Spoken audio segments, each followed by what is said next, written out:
को जेल से भागने से रोकने के लिए पिशाचों का नेता ताकतवर तीरंदाजों को एक दिशा में तीर चलाने का आदेश देता है। अनगिनत भाले दीवारों को भेदते हुए तेजी से आते हैं। पल भर में रास्ता पूरी तरह बंद हो जाता है। आजादी से बस एक कदम दूर अपने साथियों को देखकर लुसियन के मन में भारी निराशा छा जाती है। वो सबके सामने कसम खाता है कि वह किसी भी तरह सबको बचाएगा। फिर बचे हुए लोगों को लेकर तेजी से निकास की ओर दौड़ता है, लेकिन तभी दो पहरेदार तलवारें निकालकर रास्ता रोक लेते हैं। लुसियन उन्हें देखते ही धक्का देकर गहरी खाई में गिरा देता है। सुबह की पहली किरण धरती पर पड़ते ही पिशाच पहरेदार चीखते हुए पल भर में राख बन जाते हैं। सफलतापूर्वक उतरने के बाद लुसियन सबको जंगल की ओर भागने को कहता है और खुद गुस्से से भरे विक्टर को आंखों से चुनौती देता है। इस समय सूरज पहाड़ों के रास्ते गुफा के मुहाने तक पहुंच चुका है। भले ही विक्टर लुसियन को तुरंत टुकड़े टुकड़े करना चाहता हो, उसे फिलहाल अंधेरे में छिपना पड़ता है। भागने में असफल गुलामों को वापस काल कोठरी में ले जाया जाता है। विक्टर लुसियन द्वारा खोले गए हार को देखता है और थेलिस से पूछता है कि उसकी जिम्मेदारी वाली चाबी कहाँ है। थेलिस डर के मारे साफ जवाब नहीं दे पाता। अपनी जान बचाने के लिए वो जल्दी से विक्टर को हथियार खाने ले जाता है और पहले से तैयार की गई चाबी दिखाता है। हालांकि अभी थेलिस की कोई गलती नहीं पकड़ी गई, लेकिन विक्टर को यकीन है कि बिना किसी अंदरूनी मदद के वो जानवर कभी जेल से नहीं भाग सकता था। इसलिए वो तुरंत लुसियन के लोहार खाने में सुराग तलाशने जाता है और संयोग से ढीला पड़ा हुआ मैनहोल ढक्कन देख लेता है। नीचे की गुप्त सुरंग से पहाड़ की चोटी तक पहुँचने के बाद विक्टर को सब कुछ समझ आ जाता है। सोनिया अपने पिता को अचानक अपने कमरे में देखकर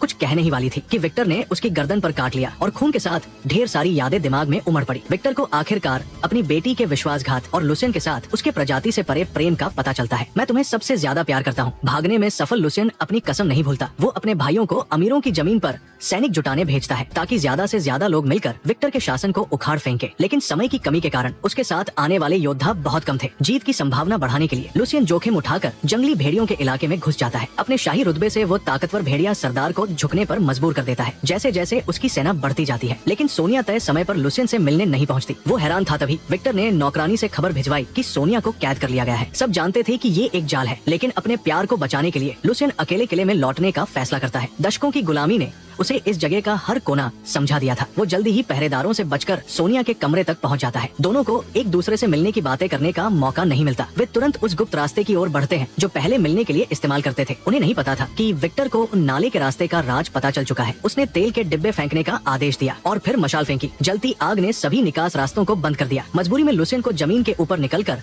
रास्ता बनाना पड़ा। भले ही उसकी युद्ध शक्ति जबरदस्त थी, लेकिन आखिरकार वो अकेला सबके सामने हार गया। जल्दी ही पिशाच योद्धाओं ने उसे काबू कर लिया। अपने प्यार को बचाने के लिए सोनिया ने विक्टर से रिश्ता तोड़ लिया। तलवार निकालकर अपने पिता के कमजोर बिंदु पर निशाना साधा। विक्टर का दिल टूट गया, लेकिन बेटी को चोट न लगे इसलिए वो हमेशा संयम रखता रहा। लड़ाई में उसका पैर फिसला और सोनिया की तलवार उसकी गर्दन तक पहुंच गई। सोनिया ने विक्टर का हाथ अपने पेट पर रखा, बताया कि वो लुसियन के बच्चे की मां बनने वाली है। उसने इस अनोखे चमत्कार से पिता को मनाने की कोशिश की, लेकिन विक्टर ने बेटी को गुस्से में डांटा। कहा कि उसके गर्भ में पल रहा बच्चा एक राक्षस है। फिर तेजी से उसे काबू कर लिया। विक्टर का इरादा लुसियन को पकड़कर अपनी बेटी को सौंपने का था ताकि उसकी रक्षा में उसकी जान बच सके। लेकिन सोनिया ने सबके सामने ऐलान किया कि वो भेड़िया के बच्चे की मां बनने वाली है। ये कदम मौत को न्योता देने जैसा था। जल्दी ही दोनों को संसद में सुनवाई के लिए ले जाया गया। सोनिया के गर्भ में मिश्रित प्रजाति के बच्चे ने सबको डरा दिया। सभी ने वोट देकर उसे मृत्युदंड देने का फैसला किया। विक्टर को बहुत दुख हुआ, लेकिन सत्ता की स्थिरता के लिए उसे वोट से सहमत होना पड़ा। सजा से पहले उसने अपनी बेटी को आखिरी बार देखा और चला गया। सूरज की रोशनी को रोकने वाली मशीन धीरे धीरे हटने लगी। सोनिया ने लुसियन के साथ आखिरी अलविदा कहा। लुसियन की दिल दहला देने वाली चीखें किले के हर कोने में गूंज उठी। विक्टर का दिल भी उतना ही दुखी था, लेकिन सत्ता की स्थिरता के लिए उसे ये फैसला करना पड़ा। इसके बाद दोनों प्रजातियों के बीच की नफरत और गहरी हो गई और वे अंतहीन संघर्ष में